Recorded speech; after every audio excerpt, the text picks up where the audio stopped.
uma das principais razões do esvaziamento dos estádios, acho que é o declínio técnico, a questão da falta de bons jogos, de bons espetáculos. Porque quando o espetáculo é bom, o torcedor, mesmo com todas as dificuldades, ele compra o seu ingresso e ele vai.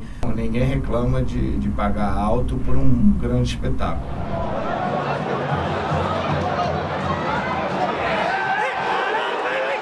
Mas se ele for dinâmico, corrido, com muita vontade, e a bola não pare tanto, eu acho que atrai mais o público. Antigamente o jogo era mais jogado, o jogo era mais bonito. Mas o Flamengo tá vivo, Tita vacila, Gaúcho toca na frente para Luiz Carlos que cruza. Acácio vai lá, sobe. E acho que em função de má formação dos clubes, de má formação dos atletas, de má formação de treinadores, a gente passou a ter um futebol um pouco mais pobre, um pouco menos técnico, um pouco menos vistoso. No Rio, por exemplo, você tem um campeonato que você tem 4 grandes e você joga com 16 equipes, você joga 11 jogos deficitários.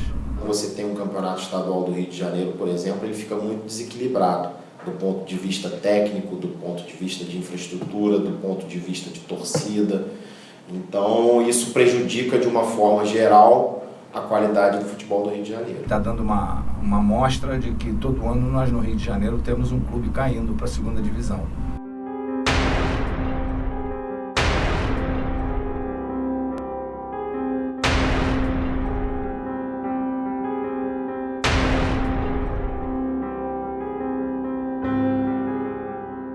A meu ver, o campeonato carioca, especificamente, não está trazendo nenhum benefício para as equipes em campeonatos mais importantes.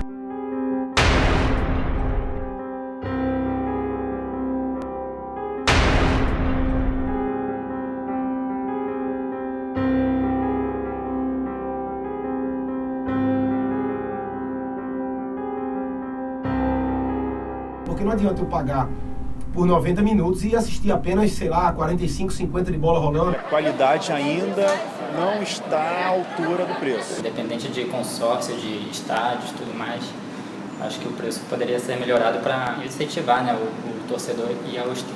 Você ia pro Maracanã, tudo era barato. O sanduíche, a entrada, você não chegava e gastava fortunas como você é obrigado a fazer no dia de hoje.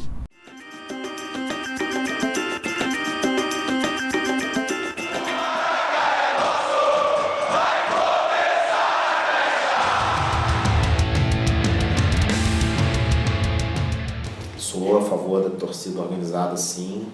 Eu acho que existe culturalmente no Brasil uma tradição que envolve as torcidas organizadas. A gente sabe que em algumas delas, algumas pessoas não se comportam bem, acabam brigando, praticando atos de vandalismo, mas às vezes isso é uma parte menor. Torcida organizada que quer se aproveitar do clube, eu não sou favorável. Eu acho que torcida organizada é aquela que trabalha para o clube, que vai lá com paixão, com amor, que não precisa do clube para nada. Todo mundo tem direito de torcer. Se eu quero fazer parte de uma torcida que vai junto ao estádio, isso é uma torcida organizada. Mas eu também não tenho direito de quebrar meu estádio ou o estádio do meu adversário e de ir no final de semana para colocar um terror nas outras pessoas que vão apenas para assistir o jogo. Eu acho que torcedor que pede ingresso, que vive da necessidade do clube dar o ingresso, esse cara para mim não é torcedor. Acho que o torcedor é aquele que contribui com o seu clube, que vai ao estádio com o ingresso comprado. Acho até que esse torcedor tem mais direito de se manifestar, de gritar, de xingar. Passei pouco tempo lá no Flamengo e via que os caras obrigavam os jogadores a botar o bonezinho na hora da entrevista, da torcida, se pudesse usar uma camisa, alguma coisa assim, porque senão eles iam fazer campanha na arquibancada contra o cara. Poderia haver uma forma de controlar as torcidas e identificar aquelas pessoas que não são boas e afastá-las, porque tem gente que briga no estádio também que não é de torcida organizada. Eu acho que o esporte é motivo de união, não é para as pessoas perderem a cabeça e levarem para o lado da violência. Eu acho que a violência nos estádios acabaram afastando um pouco os torcedores, aquele torcedor diferente, a família.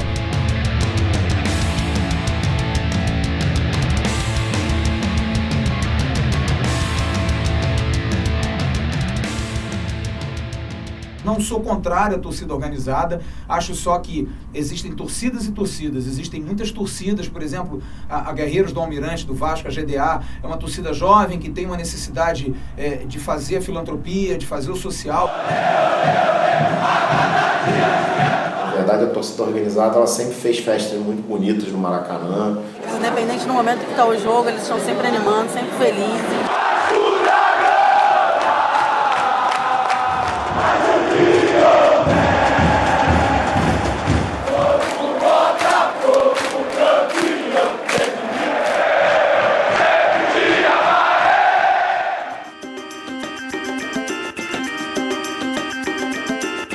O horário do futebol é péssimo. Acho que a televisão impõe horários que não são legais. Não existe partida de futebol às 10 da noite. Jogo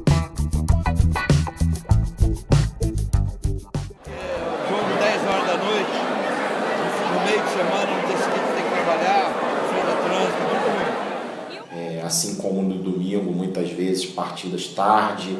O jogo à tarde a gente acaba se prendendo um pouco e o jogo cedo você está mais livre, né, durante o dia. Flamengo e Vasco, a grande final do Campeonato Carioca. Domingo, 4 da tarde. A quantidade de número de jogos afeta não só a parte física, como a parte mental, a parte cognitiva, a parte emocional. Há uma preparação física, há uma preparação tática, há uma preparação técnica para que eles saibam lidar com esses horários, com esses números de jogos. A gente está tendo um exemplo agora de jogos pela manhã, que a gente tem a dificuldade por causa do clima, mas a gente está tendo exemplos de estádios cheios sempre. Para os torcedores, eu acredito que essa opção de ter jogos pela manhã, né, de domingo, seja boa, porque assim, são horários acessíveis para os pais, né, levar os filhos aos estádios. Esses jogos 11 horas da manhã tem até dado um grande público sem nós termos aqui tantos ídolos.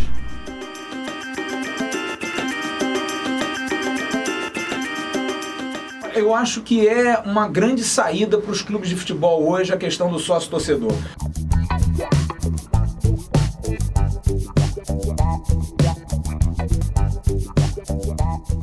Eu acredito que seja vantajoso para quem tem uma frequência maior aos estádios. Incentiva as pessoas a contribuírem com o clube, a participarem da vida política, votando para presidente, e ainda facilita também o acesso das pessoas ao estádio, que acabam pagando um pouco menos no preço do ingresso. Eu não quis ser sócio-torcedor por conta do estar recebendo, porque é um jogo fora. É uma prática tão antiga na Europa, você vende carnês, você vende o espetáculo o ano inteiro, então o torcedor ele já tem a garantia, então o cara compra o ingresso para os jogos, o jogo é adiado, o jogo muda de horário, o jogo sai daquele estádio e vai para o outro. Agora o torcedor do Vasco, por exemplo, se ele compra ingresso para ir a São Januário, se ele tem todo o carnê comprado para São Januário, aí o presidente do Vasco acha que São Januário não é bom para o seu time, muda o jogo para o Maracanã. Tem que só que se avaliar os programas que existem com os respectivos preços, para que possa se atingir a todas as camadas sociais que gostam de futebol. Isso é uma prática que seria muito boa e é muito boa se também houvesse por parte de quem dirige o espetáculo um pouco mais de respeito com o consumidor.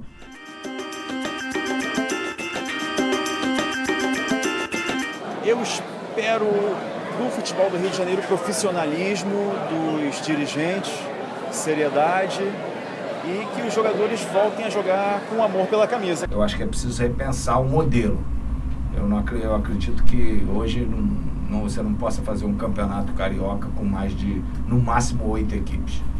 Assim mesmo, para fazer o início da temporada ali e tal. Os clubes deveriam investir mais também nesse controle emocional e na psicologia do esporte, porque outros países fazem dessa forma. Eles são mais disciplinados, eles procuram entender que a mente ela não é desassociada do corpo e o que o corpo depende da mente para que ele tenha um bom rendimento, para que ele funcione melhor. O futebol do Rio tem muito que crescer ainda, né? Tem muito que se desenvolver. A gente tem problemas ainda de infraestrutura, de centro de treinamento. E que os clubes possam ser mais honestos, ter uma direção menos corrupta. Que é preciso que os clubes cariocas invistam mais em recursos humanos, profissionalizem cada vez mais o seu departamento de futebol, para que eles possam crescer e se manter sempre na liderança, ou disputando a liderança do cenário nacional.